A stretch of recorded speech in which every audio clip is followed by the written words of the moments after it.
हिज़्ब इख्तिलाफ सरगर्म ना हो, ऐसा हो नहीं सकता। रात देर गए भी हमने आपको बैक टू बैक कई एक्स पर या फेसबुक पर जो पोस्ट आई मुख्तलिफ सियासी जमातों के रहनुमाओं की वो बताई, लेकिन साबिक वज़ीर आला जम्मू कश्मीर और नाइब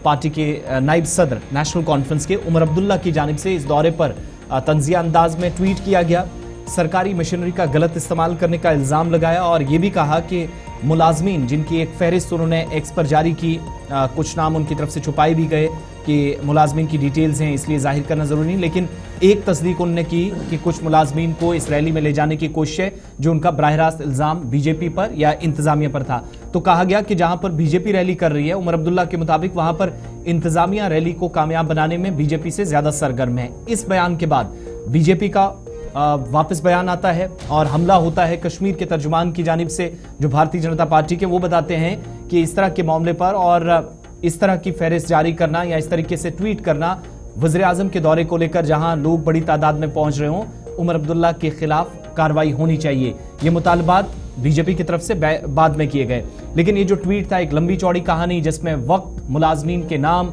डिटेल्स, फोन नंबर्स और जो सरकारी अहकामात इंतजामिया ने जारी किए हैं मुलाजमीन को या सरकारी बसों के और निजी स्कूलों के बसों का इस्तेमाल आज किया जा रहा, उस पर उन्होंने तंज़िया अंदाज में बीजेपी को हदफ तनकीद बनाया। लेकिन दूसरी तरफ अब जब आप देखेंगे जरा रिएक्शन भी आपको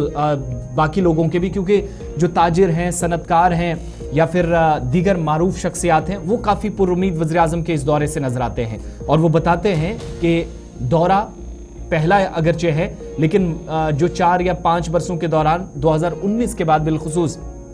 जो वादे किए गए, जिसके लिए हुकूमत ने कहा कि वो पुरअज़्म है, नया कश्मीर का ख्वाब और ये सारी चीज़ें, फिर वो हर हिसाब से होनी चाहिए, चाहे सयाहत से पेशे से जुड़े हुए अफराद हों या फिर दीगर अहम तरीन शोबों से जो कश्मीर के अंदर इकॉनमी की रीढ़ की हड्डी मानी जाते हैं। उन लोगों की बात जरा आपको सुनाते हैं जो मारूफ शख्सियात हैं, खासतौर से वादी कश्मीर से, जिनमें ट्रांसपोर्टर्स हैं, वादी कश्मीर में जो हाउस बोट ओनर्स एसोसिएशन है उनके सरबराह की बात आपको सुनाएंगे, होटलियर्स एसोसिएशन वाले क्या तवक्कुआत रखे हुए हैं और दीगर तमाम लोग जो वादी कश्मीर में इकॉनमी में किसी न किसी तरीके से अपना रोल प्ले करते हैं। बैक टू बैक रिएक्शंस तमाम लोगों के वज़ीर आज़म के दौरे पर।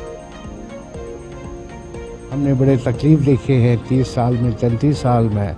अब कश्मीर को राहत होनी चाहिए, मदद होनी चाहिए हर लिहाज से।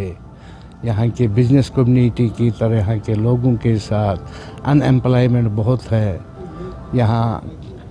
अब 1-2 साल से 2-3 साल से टूरिज़्म बहुत अच्छा चल रहा है, मगर और बढ़ावा देने की ज़रूरत है। उनका नारा है ईज़ ऑफ डूइंग बिजनेस, क्योंकि हम इतने अभी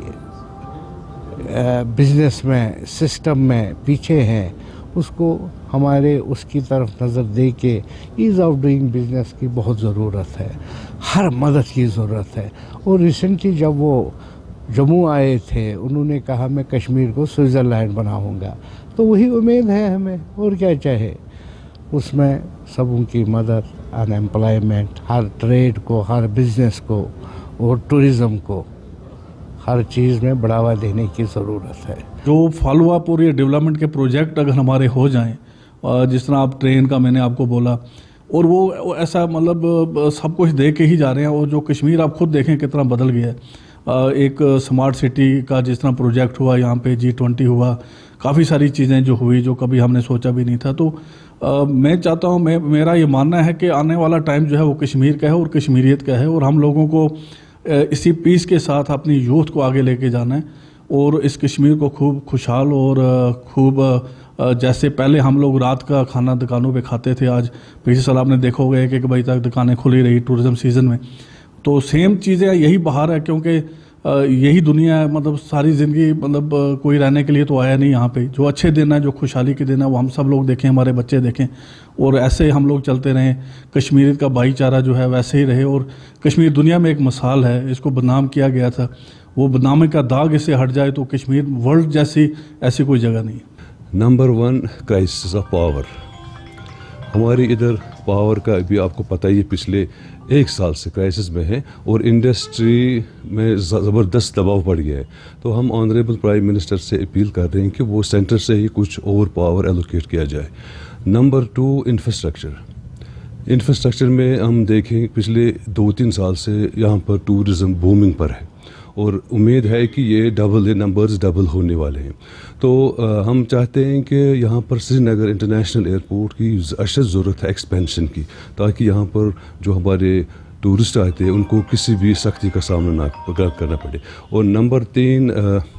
रिज्यूम ऑफ इंटरनेशनल फ़्लाइट्स। तो यहाँ पर दुबई जाए करती फ़्लाइट वो रिज्यूम किया जाए, और उसके बाद श्रीनगर जद्दा की फ़्लाइट, ताकि हमारे पिलग्रिम्स जो है उनको सख्ती का सामना करते हैं वो आसान हो जाए। या जो भी हायर अथॉरिटी से खासकर पीएम की जो विज़िट है, हमें उम्मीद है इस बार की टूरिज़्म के लिए वो कोई अच्छा सा कोई ऐसा पैकेज अनाउंस करे जो सस्टेनेबल होगा, और आगे आने वाले टाइम में यहाँ का जो टूरिज़्म है वो फले फूले। जैसे पिछले 2 सालों में हमने विटनेस किया कि बड़ा अच्छा टूरिज़्म रहा, और यही उम्मीद है कि आगे भी इंशाल्लाह वो चलता रहेगा। और पीएम की जो मैसेज होती है खासकर वो हर एक नेशनल इंटरनेशनल प्लेटफॉर्म पे जाती है, और इस डेस्टिनेशन के लिए जो उन्होंने इससे पहले भी प्रमोशंस की बात की है तो उसके लिए भी हम बहुत शुक्रगुजार हैं। तो हमें उम्मीद है कि जो हाउस बोट हमारे हैं इसको क्राउन ऑफ द टूरिज़्म माना जाता है, खासकर इसके हवाले से मैं बात